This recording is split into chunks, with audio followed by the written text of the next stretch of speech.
आप बिल्कुल सही कह रहे हैं। Obesity is becoming a huge topic these days.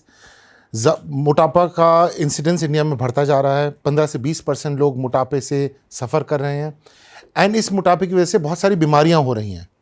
तो ये एक बहुत पर्टिनेंट टॉपिक है आजकल के लिए कि हम मोटापे के बारे में डिस्कस करें, और इसके लिए मैं आपका आभारी हूँ। सर, दो तरीके के मोटापे होते हैं। एक हम लोग जैसे देखते हैं कि कुछ लोग मोटे हैं, फिजिकली एक्टिव है, उन्हें कोई बीमारी एज सच नहीं है, और एक होते हैं ओबीस।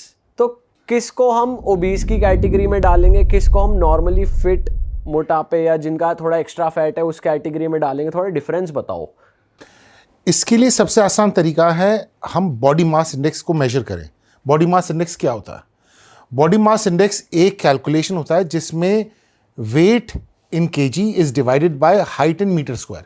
तो अगर आपका वजन 100 किलो है और आपकी हाइट 1.7 मीटर है तो 100 डिवाइड बाय 1.7 इंटू 1.7, जो भी उसका आंसर आएगा वो आपका बॉडी मास इंडेक्स हो गया। अगर आपका बॉडी मास इंडेक्स 30 से कम है तो आपको ओवरवेट कहेंगे, और 30 से ऊपर है तो आपको ओबीस कहेंगे, और 40 से ऊपर है तो आपको मॉर्बिडली ओबीस कहेंगे। तो यही एक तरीका है जिससे हम बता सकते हैं कि कौन ओवरवेट है और कौन ओबीस है। और ये बताना क्यों ज़रूरी है? क्योंकि अगर आप ओबीस हो जाएंगे या मॉर्बिडली ओबीस हो जाएंगे तो आपके अंदर बीमारियां डेवलप होने के चांसेस इंक्रीज हो जाएंगे। अगर आप ओवरवेट हैं तो आपके अंदर बीमारियां होने के, मोटापा संबंधित बीमारियां होने के चांसेस कम हैं। और सर, ओबेसिटी का जो मेन कॉज है वो लाइफस्टाइल ही है कि आप कैसा खाना खा रहे हो और कब, क्या आपकी स्लीपिंग साइकिल है, क्या है, वही मेन कॉज है? देखिए, ओबेसिटी एक बहुत कॉम्प्लिकेटेड सब्जेक्ट है। ओबेसिटी के 3 मेन वजह हैं: genetic factors, environmental factors and personal factors. मैं हर मरीज को यही समझाता हूँ। तो पहला तो हो गया जेनेटिक फैक्टर्स, कि अगर आपके माँ बाप जनरली ओवरवेट हैं तो बहुत ज़्यादा चांसेस हो जाते हैं आपके ओवरवेट होने के। वो तो हो गए जेनेटिक फैक्टर्स। सेकेंड हो गए एनवायरमेंटल फैक्टर्स। ये क्या होते हैं? अगर आप एक ऑफिस में काम करते हैं जहाँ पर ज़्यादातर लोग ओवरवेट हैं, तो वहाँ पर अगर एक पतला इंसान भी जाएगा तो उसके चांसेस होते हैं ओवरवेट होने के, because he starts fitting in. एक और एग्जांपल मैं देता हूँ कि एक बहुत मोटे घर में एक पतली लड़की जाती है तो चांसेस हैं कि वो मोटी हो जाएगी ओवर टाइम, बिकॉज एक बॉडी इमेज इशू है कि वो बॉडी इमेज नॉर्मलाइज होने लगती है, आप एक्सेप्ट करने लगते हैं कि मोटा होना ठीक है। तो ये हो गए एनवायरमेंटल फैक्टर्स। और तीसरे होते हैं पर्सनल फैक्टर्स, जिनकी आप बात कर रहे हैं, जो कि हम मॉडिफाई कर सकते हैं। पर्सनल फैक्टर्स हो गए फूड चॉइसेस, कि कुछ लोग सैलड्स खाते हैं खाने के साथ और कुछ लोग मीठा खाते हैं खाने के साथ, वो हो गए पर्सनल फैक्टर्स। कुछ लोग जिम करते हैं, एक्सरसाइज करते हैं, और कुछ लोग नहीं करते हैं। बट पर्सनल फैक्टर्स का इफेक्ट सिर्फ 5 to 10% होता है आपके ओवरऑल वेट पे। सबसे इंपॉर्टेंट इफेक्ट होता है जेनेटिक फैक्टर्स का, जो कि हम चेंज नहीं कर सकते। सर, अगर हम चेंज ही नहीं कर सकते तो फिर हम इसका इलाज कैसे करेंगे? अगर कोई बहुत मोटा है ड्यू टू जेनेटिक्स, जैसे आपने बताया पेरेंट्स की वजह से उनका भी मेटाबॉलिज्म स्लो है, बॉडी खाना कम पचाती है, फैट ज़्यादा बनाती है, तो उसका इलाज कैसे करें फिर? देखिए, सबसे पहले तो हमें समझना है कि मोटापा एक बीमारी है। मोटापा शराब या सिगरेट की तरह कोई आदत नहीं है जिसे छुड़वाया जा सकता है। ये सबसे ज़रूरी बात है मोटापे के बारे में समझने के लिए, कि मोटापा बीमारी है और ये मेटाबॉलिज्म की बीमारी है। एक और तरीका इसको समझाने का है कि एक माँ बाप के 5 बच्चे हैं, पांचों बच्चे सेम ही खाना खाते हैं, पांचों का वजन अलग है। आपने कुछ लोग ऐसे ज़रूर देखे होंगे जो पूरे दिन खाना खाते हैं फिर भी पतले हैं। इसका मतलब खाने का डायरेक्ट रिलेशनशिप तो नहीं हुआ ओबेसिटी से, कुछ और भी है, वो चीज़ है मेटाबॉलिज्म। अब आपका क्वेश्चन ये है कि इस मेटाबॉलिज्म को हम करेक्ट कैसे कर सकते हैं। उसका एक multi pronged, multi factorial treatment होगा।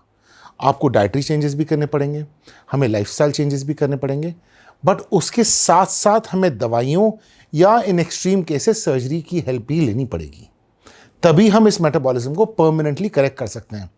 अब आप अगर एक डॉक्टर के पास जाते हैं और आपको ब्लड प्रेशर की बीमारी है, वो डॉक्टर आपको ब्लड प्रेशर की दवाइयाँ देता है, आपका ब्लड प्रेशर ठीक हो जाता है। क्या आप ब्लड प्रेशर ठीक होने के बाद ब्लड प्रेशर की दवाई बंद कर देंगे? चलती रहेगी वो तो। अब आपको शुगर हो जाती है और आपको मैं शुगर की दवाई देता हूँ, आपकी शुगर ठीक हो जाती है, क्या आप शुगर की दवाई बंद कर देंगे क्या? तो अगर मैं आपका मोटापा ट्रीट करता हूँ, मोटापा ट्रीट करने के लिए आपको डाइटरी चेंजेस बताता हूँ, साथ में कोई दवाई देता हूँ, वो दवाई बंद तो नहीं कर सकते आप। या मोटापा ट्रीट करने के लिए आप कहें कि डॉक्टर साहब ऑपरेशन के अलावा कोई और तरीका बताएं, जो भी वो तरीका होगा वो लाइफ लॉन्ग होगा, बिकॉज मोटापा एक लाइफ लॉन्ग बीमारी है। It's a chronic relapsing remitting disease, तो उसका ट्रीटमेंट भी तो क्रॉनिक ही होगा। सर, ऐसी कौन सी स्टेज आती है जब, जैसे मान लो किसी को मोटापा कम करना है, आदमी एक्सरसाइज करता है, योगा करता है, रनिंग करेगा, बट ऐसी कौन सी स्टेज है कि आप रेकमेंड करते हो सर्जरी करवाओ? पहली बात तो हमें ये समझनी है कि मोटापा ट्रीट करने के लिए physical activity is not a solution for obesity. एक कहावत है, you can not outrun a bad diet. Exercise, physical activity is meant for fitness, is meant for cardiovascular fitness. तो अगर आप एक्सरसाइज करते हैं, आपका लाइफ स्पैन बढ़ जाएगा, आपका कार्डियक हेल्थ बढ़ जाएगी, आपकी ओवरऑल हेल्थ इंप्रूव हो जाएगी, बट आपका वेट कम नहीं होगा एक्सरसाइज से। ऑन द कॉन्ट्रेरी, एक्सरसाइज करने से आपका मसल मास इंक्रीज होगा और आपकी एपेटाइट बढ़ जाएगी, तो आपका वेट बढ़ेगा एक्सरसाइज करने से। एक्सरसाइज हम करते हैं फिटनेस के लिए। डाइटरी मैनिपुलेशन या कम खाना खाने से बहुत लिमिटेड इफेक्ट ला सकते हैं आप अपने वेट में। तो किस स्टेज पे हम डिसाइड करेंगे कि उसको कोई फार्माकोलॉजिकल इंटरवेंशन या कोई सर्जिकल इंटरवेंशन की जरूरत है, वो तो सिर्फ मरीज ही डिसाइड कर सकता है। हमारे पास ऐसे भी मरीज आते हैं जो 200 किलो के हैं और जिनको लगता है शायद उन्हें कोई ट्रीटमेंट की अभी भी जरूरत नहीं है। और कोई मरीज ऐसे भी आते हैं जो 80 किलो के होते हैं, जो एलिजिबल नहीं है किसी भी ट्रीटमेंट के लिए, और कहते हैं डॉक्टर साहब हमारी आप सर्जरी कर दो बिकॉज हम अपने वजन से परेशान हैं। तो ये तो इंडिविजुअल है, हर एक को डिसाइड करना पड़ेगा कि उसकी कब परेशानियां बढ़ जाती हैं। But medically we should be starting pharmacological, मतलब दवाइयों का ट्रीटमेंट या सर्जिकल ट्रीटमेंट जब आपका BMI 30 से ज़्यादा होने लगता है, तब हमें ये कंसिडर करना ज़रूरी है। सर अगर जैसे आजकल बहुत सारी डाइट्स या फिर जैसे इंटरमिटेंट फास्टिंग हो गई, कीटो डाइट हो गई, तरह तरह की डाइट आ गई हैं। कुछ कहते हैं हर 2 घंटे में कुछ खाओ, कुछ कह रहे हैं कार्ब्स कम खाओ, प्रोटीन ज़्यादा खाओ। तो अगर हम इन डाइट्स पे जाते हैं तो क्या ये ओबिसिटी ठीक नहीं कर सकती डाइट्स? देखिए, इसके ऊपर बहुत रिसर्च हो चुकी है। कीटो डाइट्स के ऊपर, 5-7 डाइट्स के ऊपर, इंटरमिटेंट फास्टिंग के ऊपर बहुत सारी रिसर्च हो चुकी है। आपने इन जर्नल्स का नाम सुना होगा, Lancet, new England journal of medicine, जो कि वर्ल्ड का one of the biggest journals है, इनमें रिसर्च हो चुकी है। व्हाट मैटर्स इज कि आप पूरे दिन में कितनी कैलोरीज खा रहे हैं। अब वो सारी कैलोरीज आप 2 घंटे में खा रहे हैं या 4 घंटे में खा रहे हैं या 3 बार में खा रहे हैं, इट डज नॉट मैटर।